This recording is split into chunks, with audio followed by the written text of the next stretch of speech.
Madame, Monsieur, bienvenue au grand rendez-vous d'actualité sur Kivu Morning Post. Au moins 71 civils ont été tués dans une attaque des miliciens Codeco en territoire de Djougou dans la province de l'Ituri. Nous sommes dans l'est de la RDC.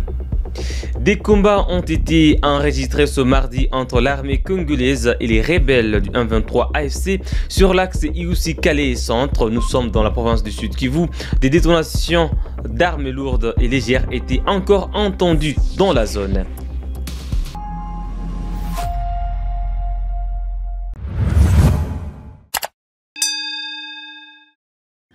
Madame, Monsieur, bonjour. Au moins 70 civils ont été tués dans la nuit du lundi à mardi 11 février 2025 dans une attaque des miliciens Codeco au camp des déplacés de Djaïba dans la chefferie des Badjéré. Suivant à ce sujet, Moladra Désiré, président de la société civile de la chefferie des Bahema Badjéré. Ces assaillants, étant donné que ces blocs du groupement Djaïba est situé entre ces deux secteurs, ils ont eu la facilité de faire une attaque dans cette partie et ils ont aussi eu la facilité de tuer beaucoup de personnes. Ils sont venus essentiellement du groupement Fataki et Njaouda des secteurs de Walendu Djatse. Et ceux venus de Pitz sont venus du groupement Zona. Donc, ils sont venus de tous les différents coins pour faire un assaut sur la population qui se situe dans cette partie du groupement Djaïba. Et nous avons connu un bilan très lourd que nous regrettons. Et un bilan qui vient aussi après d'autres bilans lourds que nous avons connus dans cette même chefferie de Bahema Badjéré. Donc ça vient après les bilans lourds du site Plaine Savo et du site Lala. Sur place à Djaïba, ces assaillants ont eu à tuer 51 personnes et ils ont blessé 9 personnes. Et il y a eu incendie de 43 maisons. Tous les biens qui étaient dans ces maisons ont été complètement calcinés et puis il y a d'autres biens de valeur qu'ils ont apportés.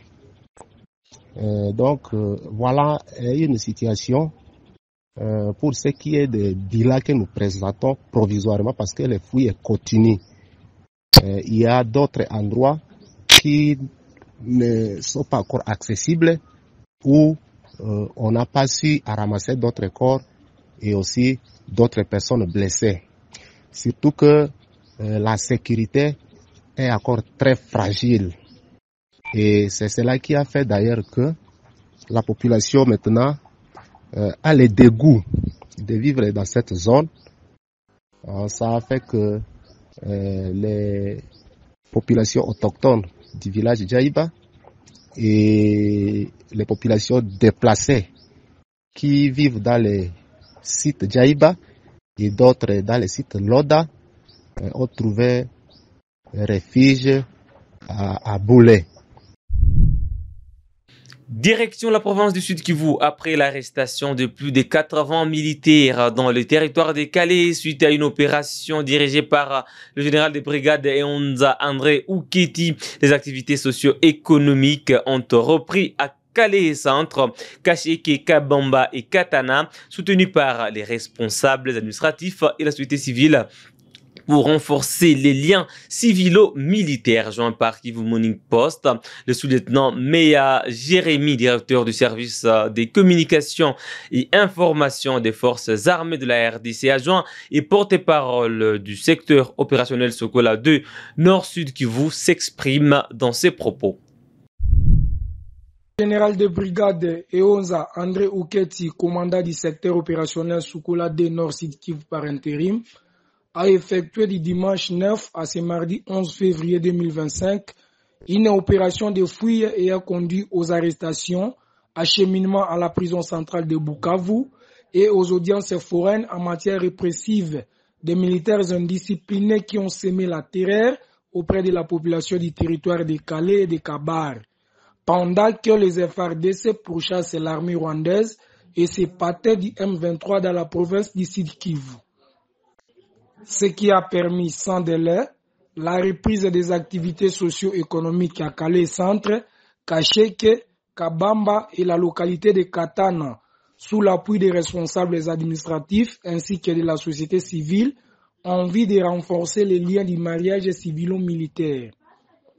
C'est ainsi que le commandant secteur opérationnel Sokola D Nord Sud Kivu par intérim a à cette occasion invité la population concernée à garder sa confiance envers son armée régulière, à dénoncer tout mouvement suspect auprès des services habilités, de lutter vaillamment contre la propagation des fausses informations relayées par l'ennemi et ses alliés, surtout dans les réseaux sociaux. Toujours sur le chapitre sécuritaire dans la même région, ce mardi, des combats violents ont été enregistrés dans le territoire de Kalehe entre l'armée congolaise appuyée par les forces armées burundaises et les Wazalendo et les rebelles du 123 AFC. Détonations d'armes lourdes et légères ont été entendues sur l'axe Iousi-Kalehe Centre. Des combats ont repris l'après-midi de ce même mardi 11 février entre le 123 et les forces armées de la RDC sur la ligne de front de Lubero au nord Kivu. Après quelques semaines d'accalmie, d'autres tirs ont été entendus à Kivisire, près de 15 km de Mambasa sur l'axe Bingi. Et nous allons directement dans le territoire de Nyiragongo au nord de Goma. Au moins 4 personnes ont été tuées lors d'une incursion la nuit du 10 au 11 février 2025 par des hommes armés non notamment identifiés qui ont attaqué la résidence du chef du village Kiziba 2, Kimanuka Musekura Prosper, a été assassiné avec ses 3 enfants. Les habitants appellent à des enquêtes pour identifier les auteurs de ces crimes, demandant aux autorités locales de renforcer la sécurité à Kiziba 2, suivant les témoignages recueillis par Faustine Binja et Eric. Majina ni Bisima Ruzuba, niko shefu da aveni notabilite aveni Polepole. Wenye vilipatikana maibu siku ya leo, mbo nikuwa nalala mainere, mbo mina shituka bakaji bananilamusha busuwi bainere. Tukalamuka, tukafika hapa, kakutana shefu wangu de village analala pale Mbalabala na watoto wake 3 analala pale na balisha kufa. Kidogo nikabona mtoto wake Panda analeta gari, tukaweza kusebeka, tulirudia kusebeka, tukafika kunyumba. Lakini ni mshangao sana kuona chef de village anatetea bakaaji, kushauri anakufa juu ya shauri. Anakufa juu ya shauri, habamuue juu iko na deni ya mtu. Vraiment chef de village hana deni ya mtu. Ila tu bajambazi walijitokeza bakemuua, hatujue wale watu walitoka wapi. Na mpaka sai sans trans. Me kuko mwenye anajidanganya buongozi habuko.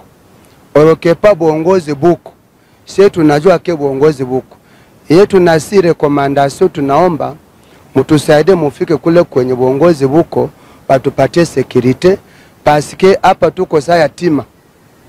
Baba yetu njoo ula anaenda mwenye alikuwa anatutetea. Kwa sai iko sawa na population itahama.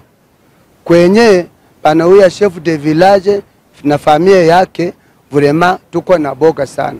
Ila tu mtusaidie mwende kuongozi kule mubaambie anduka bakuya batupatie security, hakuna kingine. Kama ni njala tunaweza lala njala. Me kama tunalala bie tulamuke bie vraiment hakuna shida. Asante sana. Mimi kwa majina naitika kwa jina la Jordan Safari na mwangu mnyumba umevi. Ndio ndeza sema kisi nilisikia parce que ilikuwa mazero ya passé. Tukasikia ngambo ya chini batu banakuya balikia na fuyo mingi sana. Alors après quelques minutes tukasikia ku mulango wa chef bako na menanse kufungula mulango.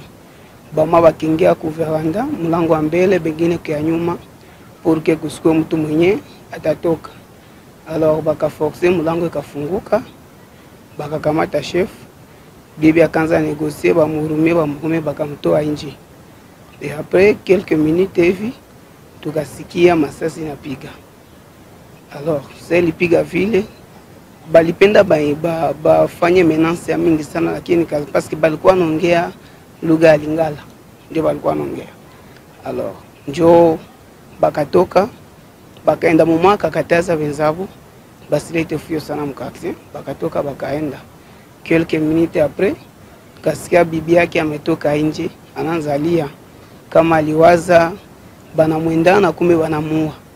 Alors na mimi nilikuwa watatu kutoka nje, tukakutana shefu amelala pale, tukaangalia pembeni tukakutana batoto yake batatu, bale batoto bali bakuyana bakakia bawi hapa kunyumba. Ndio vraiment ombi yetu ni kwamba batusaidie na sécurité, parce que chef Kabambi Jole mwenye haiko malikuwa anatutetea. Sasa tujue shie ba mwa tutaishi namna gani, tuko najiuliza kama tukimbie kama tufanyeje. Donc hatuna makimbilio, tunalomba tu sécurité ile inatosha. Et dans la ville de Goma, les déplacés des sites de Boulengo et Samsam ont reçu un ultimatum de 72 heures depuis dimanche pour quitter leur camp. Cette décision inquiète des nombreux déplacés, principalement originaires de Massissi au nord Kivu et Kalehi au sud Kivu. Un mouvement de départ timide a été observé à Samsam et par crainte, certains occupants commencent à démolir leurs abris de fortune. Des témoignages sont recueillis dans cet élément de Kivu Morning Post. Nangu Mubuya Mulemba Tantizi. Shetu shakosa tufanye nini? Juu kwanja kwenye tulitokaka manyumba zemengi zishabomoka. Sasa unakosa utaenda utarudilia wapi? Na ile fio nanyambia sasa kana tia mkono kumachafu nakosa ka. Nikibakia batarudia humu. Sama batufieke njo make. Mutashajiuliza make kesho zishakwaza mingi hazina response. Bo tutaenda tu, tuko ikiinsiste kabisa tutaenda. Tuko na woga sana juu wanafeka watu na wanasema kila kwa wanafika hawapendake ngambi wanalunguza kanjo. Basi sie tungalia hapa sisi hatuna kwa kuenda. Kwa hiyo tusie ni mbali. Kwetu ni Kichanga. Unakalikile kutoka Kichanga na hapa ni mbali sana. Transport hauna. Hasa utatosha transport wapi juu uende. Tulikimbia ndio tulikia kwa miguu ka tuzunguruka mawalikale wapi tukikia anguka hapa. Kuanguka hapa tuliishi hapa mimi tunaishi hatuyapokea sie hatuna makuta. Ilifo sasa kama uko na transport unapasha rudia kabisa na sisi ndio tunezienda. Mimi sasa hatuna na matransport, hatuna kitu. Basi wakisema mtu arudie unaweza rudia juu hakuna mpinzani, utapinga nani? Hauwezi pinga kwa mpinzani haiko ya bien. Lazima unaweza pinga unaona nyuma kunatokea matokeo mabaya. Sasa ndio maana nikuamua tu kuenda juu aujue yatokea nyuma. Ukizingatia unaweza unaona moto saa moto inatokea nyuma. Hapana, si hapa kabisa hakuna. Tunasikia tu wanafika mangambi za kando wa ngambi tu mangambi zingine. Messi hapa bado hawafika. Mesdames et messieurs, c'est par là que nous mettons un terme à ce grand rendez-vous d'actualité sur Kivu Morning Post.